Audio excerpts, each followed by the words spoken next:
Hi everyone, I hope you are doing awesome. In this video, I would like to explain MLP-Mixer architecture, which is an architecture consisting of only fully connected layers designed for computer vision tasks, proposed by the Google Brain team and implemented from scratch using PyTorch.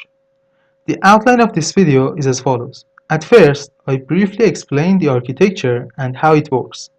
Then, we implement it using PyTorch. Convolutional neural networks have been the dominant architecture for computer vision tasks.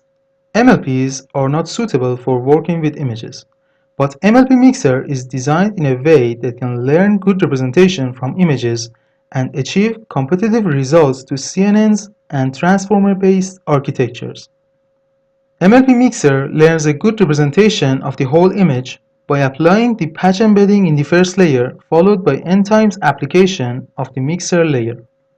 The extracted representation is passed to the global average pooling operator, and then we'll be ready for classification. Okay, let's see how the patch embedding and the mixer layer work.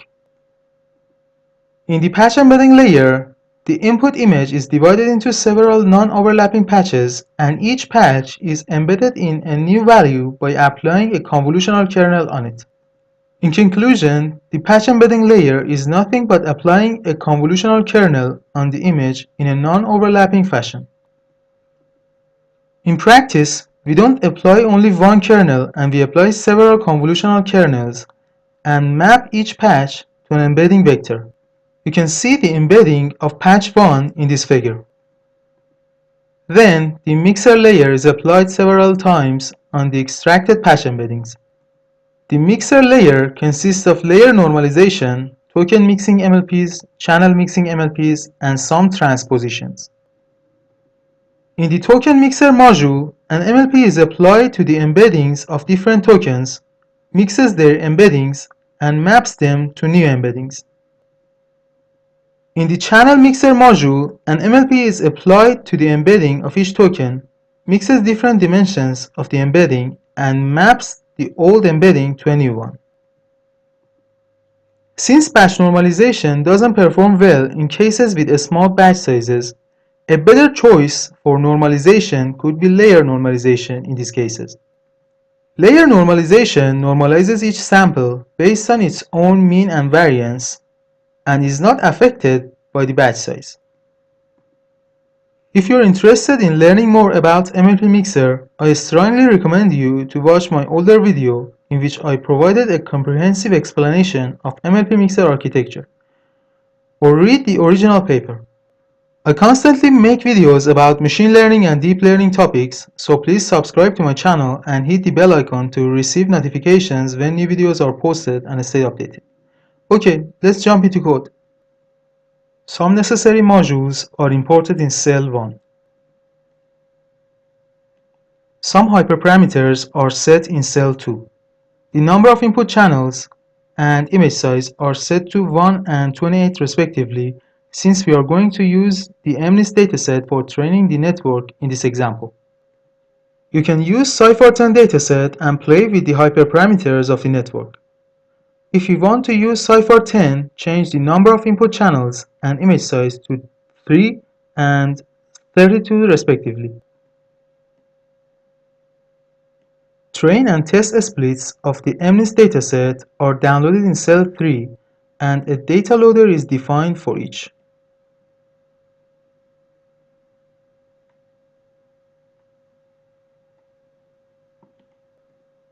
Okay, let's define the MLP-Mixer model. At first, we should define patch embedding layer, which is just a convolutional layer. Then, we should define a two-layer fully connected network, which will be used in token mixer and channel mixer modules. Then, the transformation T1, which switches the second and the third dimensions of the feature map, should be defined. Moreover, a transformation called T2 should be used right after the patch embedding layer. Now we have all we need to define the mixer layer. The first module in the mixer layer is the token mixer, which applies a layer normalization at first, followed by transformation T1, applying token mixing MLPs, and applying T1 again. The second module in the mixer layer is channel mixer, which applies a layer normalization followed by channel mixing MLPs. In the forward method of the mixer layer class, the token mixer with a skip connection is applied at first, and then the channel mixer with a skip connection is applied. Let me show you the output shape of each of these layers to make it more clear for you. Let's define a batch of random samples. Now let's instantiate an object from each of the defined classes. Let's pass the input to these layers and see their output shape.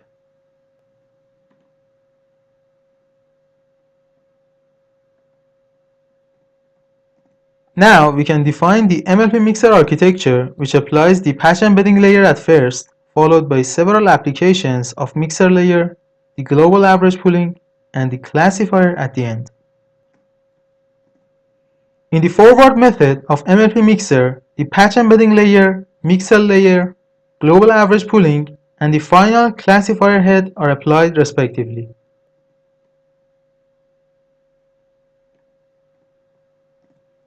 Now we can instantiate a model from the MLP-Mixer class, define an appropriate loss function for classification such as cross entropy, and define an optimizer. Let's print the number of trainable parameters of the model. Now we can perform the training procedure and loop through the dataset for number of epochs, move images and targets to device, pass the images to the model, get the model's predictions, calculate the loss function, calculate the gradient of the loss function, and perform optimizer step. Let's define a simple function for getting the accuracy of the model on train and test sets. We keep track of the number of correct predictions and total samples. We don't need to keep track of gradients in this function, so we wrap it in torch.nograd. We loop through the given dataset, find the predicted class label for each input sample, and divide the total number of correct predictions by the number of total samples. Now we can use the define function to get the accuracy of the model on train and test splits. Let's train the model for 5 epochs.